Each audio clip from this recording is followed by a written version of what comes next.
এ প্রতি সেকেন্ডে 3 মিটার ও বি প্রতি ঘন্টায় 10.8 কিমি হাঁটতে পারে।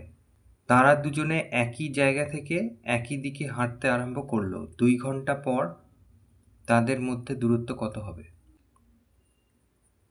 তাহলে অঙ্কটা সোজা, কোনো কঠিন কিছু না। আমরা হিসেব করব 2 ঘন্টায় কে কোথায় যাচ্ছে। তাহলে এ এর ক্ষেত্রে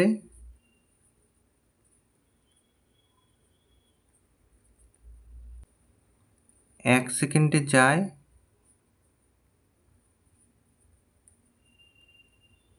3 মিটার। তাহলে অতএব এই যে 3600 সেকেন্ড মানে 1 ঘন্টা, তাহলে তার সাথে 2 গুণ করলাম, তাহলে এত সেকেন্ডে যায়, তার মানে 2 ঘন্টায় যায়। কত না 3 গুণ এইটা।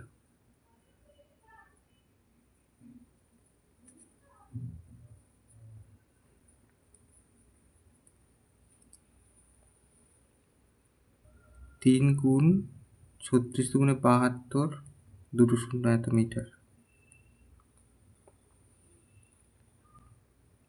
তার মানে 3 দুগুণে 6, 3 সাথে 21, 2 শূন্য এত মিটার।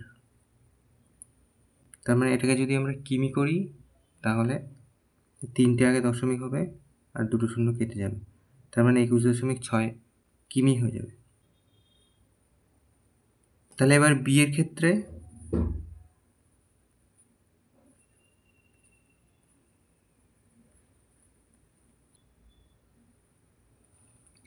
বি 1 ঘন্টায় যায় এই যে 10.8 কিমি।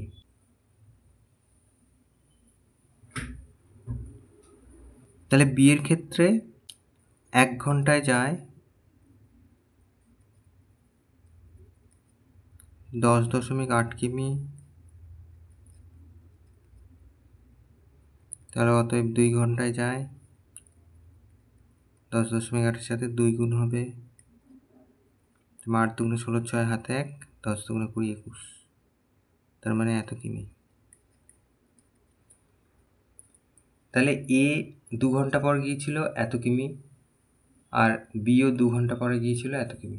তাহলে দুজনের মধ্যে কত দূরত্ব হবে? দুজনের মধ্যে কোনো দূরত্ব নেই, দুজনে একই জায়গায় গেছে, একই দূরত্বে থাকবে। তাহলে উত্তর হবে দুজনে একই দূরত্বে থাকবে।